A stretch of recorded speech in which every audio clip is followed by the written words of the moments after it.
ከእስልምና እምነት 5 መሰረቶች መካከል የሆነው ታላቁ የረመዳን ጾም አጋማሹ 10 ቀናት ላይ ይገኛል።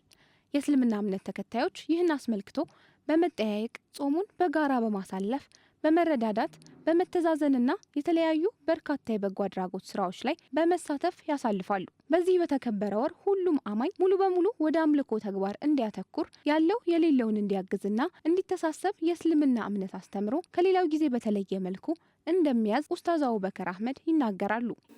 ይሄ ሰደቃን ወይም እርዳታን መተጋገዝን ስታስቢ አስተምሮቱን ከጾሙ ጋር ተያይዞ ነብዩ መሐመድ ሰለላሁ ዐለይሂ ወሰለም መንፈጠረ ሳኢመን ነው ጾመኛን ያስፈጠረ ሰው ወለው ቢሱቅ የተማኢን አው ቢተምሪን በአንድ ክፋይ ተምር የሚሆን በአንድ ጉንጭ ውሃ ያስፈጠረ ወይም በአንድ ብርጭቆ ያስፈጠረ የጾመኛው ዋጋ ሳይቀነስበት አጅሩን ያገኛል ነው። ይሄ አጅሩን ከፍ ማድረግ ሰዎች አስተሳሰባቸውን እንዲለውጡ ስለሌሎች መኖር እንዲችሉ የሌሎችን ችግር የሌሎችን ህይወት ማሰብ እንዲችሉ ከዛ ባለፈ ረመዳን ራሱ በባህሪው እኔና አንቺ ዛሬ ጾም ስለሆነ አላህ ስላዘዘው ግዴታ ስለሆነ ወሩን አላህ ባዘዘው መሰረት ከጧት እስከ ማታ ከምንወዳቸው ሐላል ከሆኑ ነገሮች ተከልክለን እናሳልፋለን። በህይወታቸው ላይ ግን ህይወት አስገድዷቸው ኑሮ ከብዷቸው በቀን ውስጥ ብዙ ጊዜን እየጾሙ የሚያሳልፉ ምናልባት ሁለት አይደለም አንዴ ለመብላት የሚቸገሩ ህይወት የከበዳቸው ሰዎች በህይወታችን ውስጥ አሉ። ወገኖቻችን፣ ወንድሞቻችን የነሱን ህመም፣ የነሱን ጉዳት፣ የነሱን ረሃብ፣ የነሱን ችግር እንድናዳምጠው እንድንኖረው ነው አላህ የሚፈልገው። መራብ ምን ማለት እንደሆነ ይገባናል። እኛ ፈቅደን ነው እነሱ ሳይፈልጉትና ሳይፈቅዱት ህይወት አስገድዷቸው ያንን ችግር የሚጋፈጡ ሰዎች ስለነዚህ ሰዎች መኖር እንድንችል ስለነሱ ማሰብና መጨነቅ እንድንችል ነው። የመደጋገፍና የመረዳዳት ባህላችን በጾም ወቅት ብቻ የሚያበቃ ሳይሆን ከጾም ወቅት ውጪም ይህ በጎ ምግባር የምንጊዜም ተግባር መሆን እንዳለበት የተነሳ ሲሆን የነብዩ መሐመድን አስተምሮ መከተል ምንጊዜም እንደሚያስፈልግ አጽንኦት ተሰጥቶበታል። ነብዩ መሐመድ ሰለላሁ ዐለይሂ ወሰለም ጎረቤቱ ተርቦ እሱ ጠግቦ ያደረሰው አማኝ አይደለም ነው ያሉት በዚህ ቃል። ያ ማለት የጎረቤት ሐቅ በእስልምና አሁን ከ7 አልፎ እስከ 40 ቤተሰብ ይደርሳሉ። እስልምና አስተምሮት አንድ ጎረቤት የሚባለው በአንድ አቅጣጫ 40 ቤት ድረስ ያለው በሌላው በአራቱም አቅጣጫ አድርገሽ እንደዛ አድርገሽ ብታስቢያቸው ጎረቤት የሚባሉት ቁጥራቸው በጣም በመቶዎች የሚቆጠሩ ሰዎች ናቸው። እነዛ ሰዎች የደስታቸው፣ ሀዘናቸው፣ ችግራቸው፣ ፈተናቸው ሁሉ ይመለከተኛል ማለት ነው።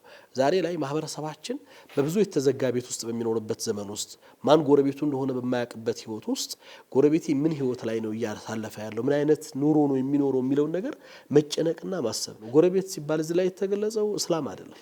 ጎረቤት ሲባል የተገለጸው የሆነ እምነት ተከታይ አይደለም። ጎረቤት የተባለው ማንኛውም ሰው ማለት ነው። ሁሉም የማህበረሰብ አካል አንቺ ጎረቤትሽ ሙስሊም አለ፣ ክርስቲያን አለ፣ እምነት የሌለው ሰው አለ። ማንኛውም ሰው ያንቺ ጎረቤት በመሆኑ አንቺ ጋር መብት አለው። ይህንን ሐቅ ሊያገኝ በደስታው ልትጋሪ በሐዘኑ ልትጋሪ። የእስልምና እምነት ተከታዮች የታላቁ የረመዳን ጾም አጋማሽ 10 ቀናት ላይ እንደ መገኘታቸው ጾሙን በሚገባ ተጠቅመውበት በመልካም ስራ እንዲበረቱ መምህሩ ጥሪ አቅርበዋል። ረመዳን እንግዲህ ኦልሞስት ጀመረ ነው። የመጀመሪያዎቹን ሳምንት እያለፍን ያለበት ሂደት ነው። ረመዳን አሁንም ትልቅ ወር ከመሆኑ አንፃር ረመዳንን ከጾም ባለፈ ልንኖረው የሚገባ ትልቅ ወር ስለሆነ እንዴት ተጠቅመን መውጣት እንችላለን የሚለው መሰረታዊ ነገር ነው።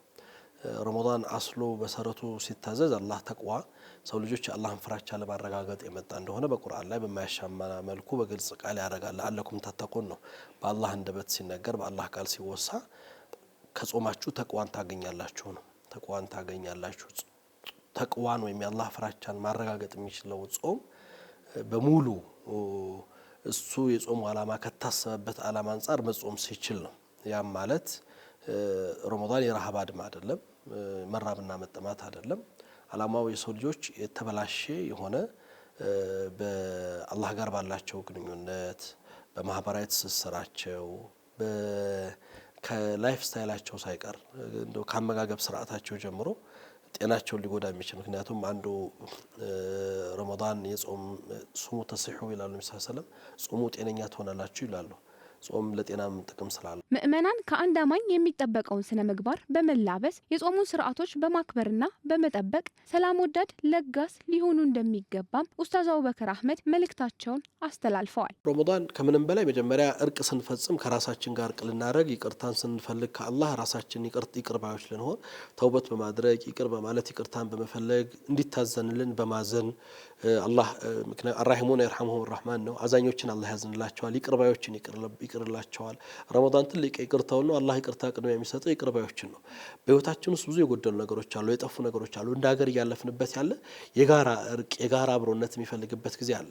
ሁላችንም ካለንበት ችግር ለመውጣት አብሮነት፣ መተሳሰር፣ ይቅር መባባል፣ ከቂም መውጣት፣ ከበቀል መውጣት ትልቁ ድርሻ ነው። ረመዳንና ጾሙ አንዱ ይሄንን መንፈስ ነው የሚያስተላልፈው። ይሄንን የመተግበር ሂደቱ ትልቁን ድርሻ ሊወስደው ይገባል።